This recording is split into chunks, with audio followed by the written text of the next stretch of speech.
today we have a special treat for you. The very first boat coming off Regulator Marine's XO line is the new 24xo, and then also sneak peek of the 26xo they released last year with the 425 on it.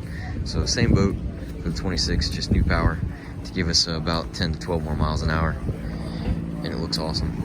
But back to the 24, it is the brand new 2020 24xo, 24 feet 4 inches length overall. Beam is 8 foot 5 inches, and we're at 5,250 pounds. 86 gallons of fuel, 17 degrees of deadrise at the back of the boat, and draft is 16 inches with the engine all the way out of the water. So running on trolling motor, we can get back pretty skinny on this one. And then with the engine down and the jack plate all the way up, we're about 25 inches. So still get up and running in some pretty skinny conditions for being such a big, heavy boat. We'll hop on here real quick and take a look at all the features. Yamaha 300 is optional. Standard, I believe, is a 250. C-Star hydraulic jack plate with 12 inches of adjustment and about 8 inches of setback. And you can see the layout's very similar to the 26, but it has actually 2 live wells on the outside of the seat. So instead of having 3 seats across the back, we have 2 live wells here. Standard leaning post. Nice big console with integrated windshield on it. Gunnel height is lower, like a bay boat. Like I said, it has the shallower deadrise too, so you got a nice shallow draft on the boat. Big splash motor, just like the 26. Swim platform is standard. Here's these gigantic live wells on either side. This is hull number 1, so they should start painting these blue, but they're nice rounded edges in here, up underneath, and it's all sealed, so you're not going to get water up from the cap into the bilge or anything. There's the fill, there's the drain, and there's the overflow back there. So we got that on both sides. And then the seat. Nice big backrest, bench seat, 2 regular sized people, 2 smaller people. And then just like on the 26, we have phenomenal bilge access. So if you have to get to your pumps, through holes, fresh water pump, there's your live well pump, fuel filter, port side live well pump. There's your hull vent. The boat actually does create some suction in that pocket there. So make sure you have that valve open when you're running. That way you don't have any kind of running characteristics. But you can see traditional, clean regulator. No liner on the boat. That is the structure that you're seeing there on that wall. But beautiful finished, even for not having a liner. Stereo, got speakers everywhere, big in-floor scuppers for self-bailing. Nice little tackle center back here, built-in rocket launchers, cup holders. We have cup holders everywhere on this boat, rod holders everywhere, make it really nice and fishable. And even for being a lower gunnel, they still put a combing pad all the way across, so you can kind of get your knees down on there if you're working a fish or whatever. Pretty decent size, I wouldn't say huge. Walk through on the sides of the console, because they put a lot of size in the console to give you a couple of options of electronics. 16-inch screen is standard. We can go to twin 12s on there, and then I believe this is the first Polk. So this is a standard stereo 4-speaker, nice Polk head. And then we can upgrade to twin 12s, and you can upgrade this to a DSP system. Yamaha, I think that is the 6Y something gauge. Full color, nice gauge, Garmin VHF, all that standard. Fly-by-wire throttle. Little glove box, it's nice they put on all their boats. You got a little charging port in there. More cup holders. The step down here, a little bit more storage.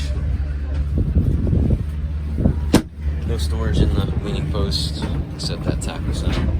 Huge hardtop, so for being a fishing boat, we got a lot of weather protection. Lights up there, more rocket launchers. The rocket launcher is an option. Then moving forward to the front of the boat, integrated pop-up backrest. So to put the backrest down, you just push those 2 forward, and then the seat comes down and attaches there. So instead of having 3 storage compartments up front, we have 2 larger compartments that are latched, so you can put some rods in there. These are tubed all the way forward through the anchor locker. Back here, big comfortable seat for a couple of people. No armrest on this one like on the 26, but you can still get tucked in there. Cooler. Everything drains overboard, nothing drains in the bilge. And all this is that newer sill leather stuff, so it's very resistant to staining. I mean, you can just write around on this with a Sharpie, and it wipes right off. And it's actually heat resistant too, up to like 1200 degrees or something like that. The rep was telling me that he actually set an iron on it and left it for about a half hour and pulled it off, and it didn't do any damage to the material. But a little step walking up to the casting deck. So all these cushions are removable. So if you're gonna use them for cruising, then we can have them on, or you can leave them in the garage if you're gonna take it out fishing. And then you got a little mini coffin box up here. That is a macerated drain overboard, so quite a bit of room for fish storage. And then both sides up here have rod storage, and it is lockable as well if you're gonna be at a marina or something like that. Put this back down.